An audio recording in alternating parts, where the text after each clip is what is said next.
네, 안녕하세요. 마이옥션 관리사 이재성입니다. 오늘은 매각물건 명세서 보는 방법에 대해서 간단하게 제가 말씀을 드릴 텐데요. 이 매각물건 명세서가 어떤 부분이냐 되게 중요한 부분이다. 근데 왜 중요한 부분이냐? 전에 제가 이제 말씀드렸던 법원 현황조사서 그리고 감정평가 보는 법 뭐 이런 것들 그런 것들에 이제 집약을 해서 담아놓은 서류가 이제 매각물건 명세서다 이렇게 이해하시면 되세요. 매각물건 명세서는 경매 사건의 특이한 점들에 있는 것들을 모두 다 기재해서 집약해놨다 이렇게 보시면 되세요. 경매에서는 안 볼 수가 없는 서류다. 정말 중요한 서류다. 이렇게 이해하시면 되시고요. 이 부분에서 저희가 놓치지 말아야 되는 중요한 부분만 초보자분들이 그것만 익혀도 이제 먼저 이 물건이 문제가 있다? 문제가 없다. 요거 판단까지만 하시면 되시거든요. 그런 부분을 한번 어떻게 분별하는지에 대해서 제가 설명을 한번 드리겠습니다. 먼저 화면 보시면서 얘기 나누시죠.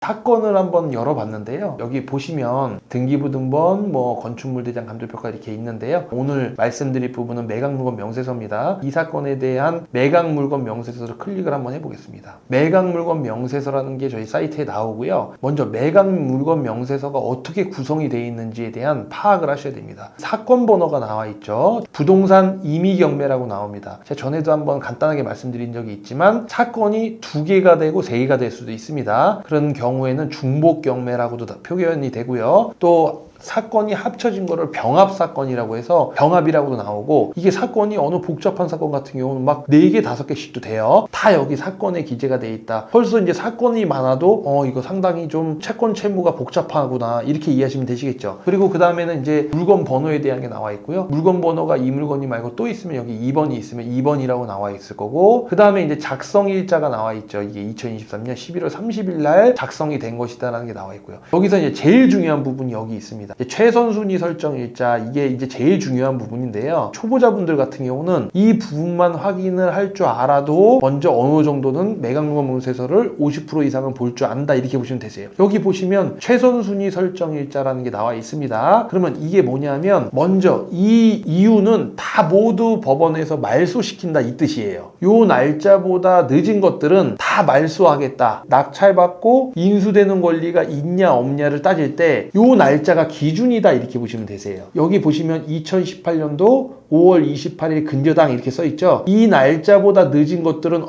우리가 걱정 안 해도 되는구나 이렇게 이해하시라는 얘기세요. 초보자분들은 이렇게 이해하시고, 요 날짜보다 빠른 게 있다. 예를 들어서 2018년도 5월 1일자가 있다. 이러면 이 날짜보다 빠르죠. 이거는 위험 리스크가 있거나 아니면 우리가 낙찰받고도 인수되는 권리가 있을 수 있구나 이런 문제예요. 근데 그런 부분들은 이제 후에 얘기를 하고요. 먼저 그래서 사건을 보실 때 최선순위 설정 일자보다 빠른 게 있는지 아니면 이거보다 다 늦은지 요걸 판단하시면 돼요. 근데 이제 경매 사건들에 보시면 거의 대부분의 한 70% 이상이 이게 느려요.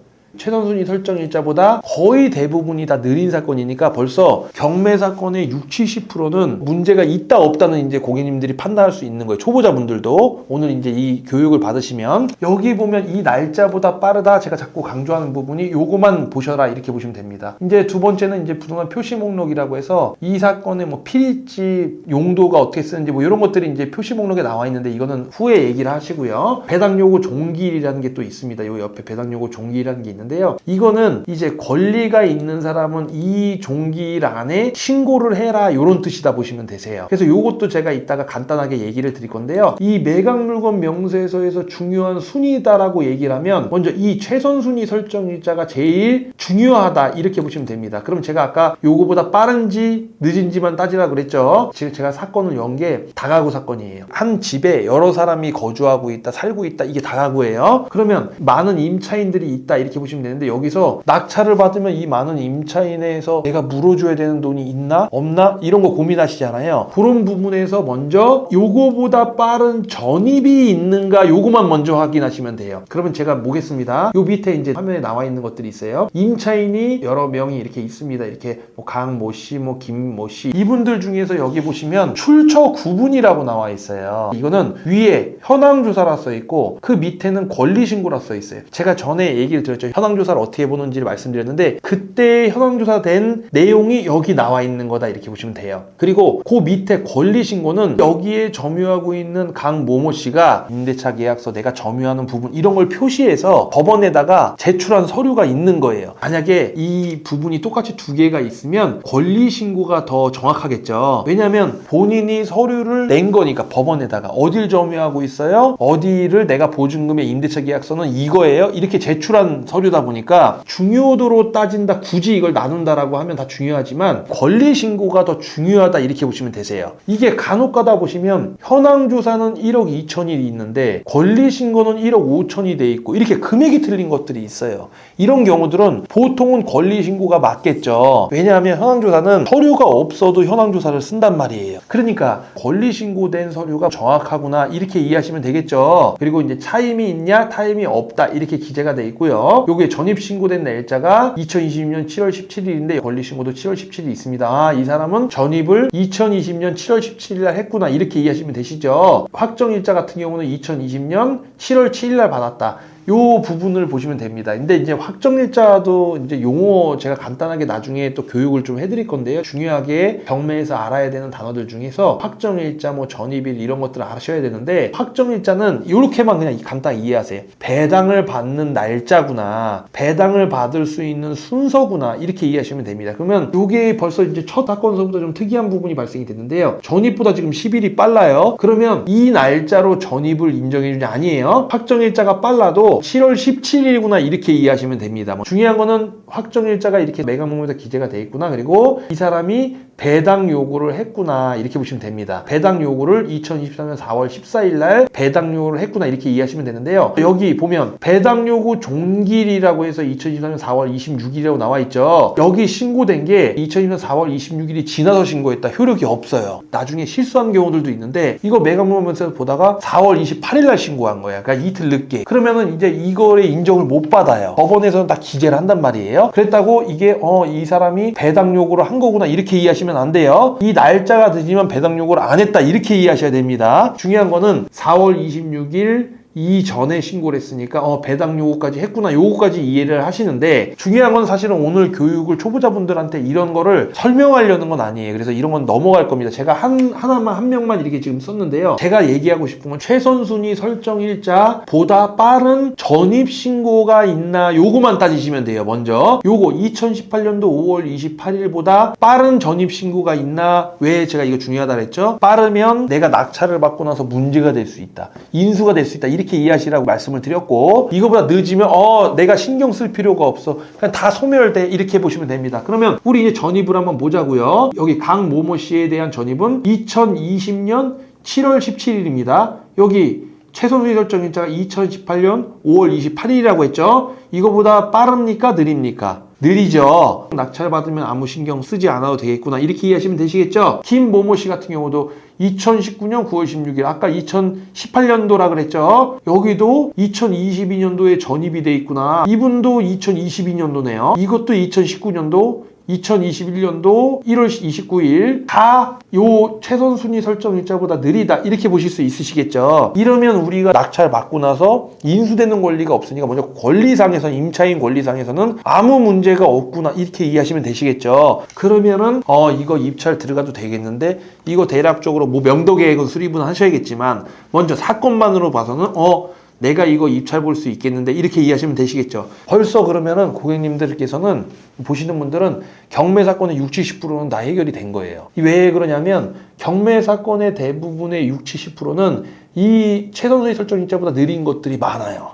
이제 이런 부분이 파악이 됐으면 요 네모칸 박스에 비고가 있어요. 이거는 요 안에 네모칸 안에 임차인들에 대한 특이점을 다 적어놨다 이렇게 이해하시면 돼요. 그냥 간단히 그거까지만 아세요. 여기 임차 신고한 사람들의 특이점을 요 바로 네모칸 밑에 비고에다가 적었구나 이렇게 이해하십시오. 그 다음에 요 밑에 보시면은 소멸되지 아니하는 것이 해당사항 없음 여기 있음이라 써있으면 조심하셔야겠죠. 매각에 따라 설정된 것으로 보면 지상권의 개요 지상권이 해당사항 없음 이렇게 돼 있습니다. 지상권 있음 뭐 지상권은 뭐 있다라고 나와 있으면 안 되겠죠. 그럼 벌써 또 이것도 문제가 없죠. 그 다음에 이제 비고란 이게 나와 있습니다. 비고란은 이 경매 사건을 진행함에 있어서 특이점들을 다 적는 거예요. 이 사건의 진행의 특이점들은 제가 전에 얘기했듯이 감정평가서의 비고란이라든가 기타 참고사항 이렇게 거기에 있는 것도 기재가 될 수 있겠죠. 그리고 여기에 매각 조건 이런 특이점들이 여기 비고란에 적어요. 예를 들어서 이 물건이 일괄 매각이다 여기 적혀 있죠. 그리고 또 예를 들어서 공유자 우선 매수가 가능하다 뭐 이런 것들도 특이점이에요. 매각 보증금을 10%가 아니고 20%다 뭐 이런 것들이 특이점인데 여기서 벌써 좀 어려워지시죠. 제가 좀 어려운 말 하니까 이런 부분들은 제가 다음에 또 한번 설명을 한번 드릴 겁니다. 근데 중요한 부분은 이 경매 사건의 특이점이 요 비고란 마지막에 다 나와 있구나. 이 비고란에 모든 게 나와 있으니 요거에 대한 특이점을 한번 읽어봐야 되겠구나. 이렇게 이해하시면 되시겠죠. 매각 물건 명세서를 제가 크게 이렇게 말씀을 드렸습니다. 먼저 여기에 적혀 있는 것 중에 뭐가 제일 중요하다고 말씀드렸어요? 최선순위 설정일자 이게 제일 중요하다. 요 날짜보다 빠른 권리가 있나 없나만 따져보셔라. 제가 이 말씀 드렸고요. 이거보다 늦은 권리는 모두 소멸되는구나. 내가 낙찰받고 나서 권리상 인수하는 권리가 없구나. 근데 경매 사건의 60, 70%가 이거보다 느린 권리들이 거의 대부분 사건들이 많이 있구나. 이렇게 보시고 그 다음에 요 바로 밑에 있는 비고란에는 요 권리 신고한 사람들의 특이점을 적는 거구나. 읽어보시면 어느 정도 이해가 되세요. 증액되고 이런 건데 그런 거 이해 안 되시면 제가 나중에 교육을 해드릴게요. 중요한 건 아무튼 여기 위에 있는 이 네모 칸에 있는 사람들의 특이점을 적었구나라는 걸 제가 말씀드렸고 세 번째 여기에 적혀 있는 것들 많지 않아요.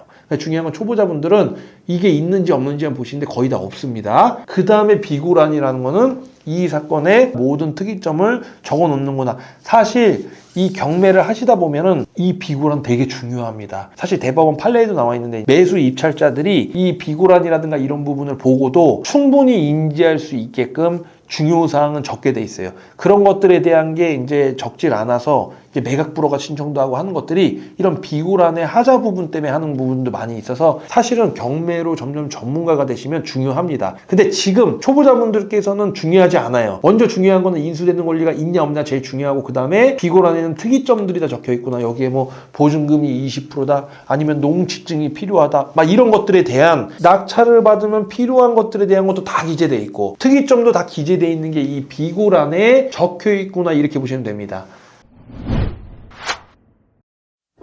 제가 이제 오늘 간단하게 매각물건 명세서 보는 방법에 대해서 말씀을 드렸어요. 이 매각물건 명세서에서 어떤 게 어떤 건지를 더 인지하시면 좋긴 좋은데 그거는 나중에 상세히 한번 제가 교육을 하고요. 여기 먼저 초보자분들은 이 정도까지만 인지를 하셔도 경매사건 보시는 데는 문제가 없으실 거다 이렇게 하고 오늘 영상은 여기서 마치고요. 다음에는 주임법 뭐 요 부분에 대해서 좀 제가 좀 설명을 드릴 건데요.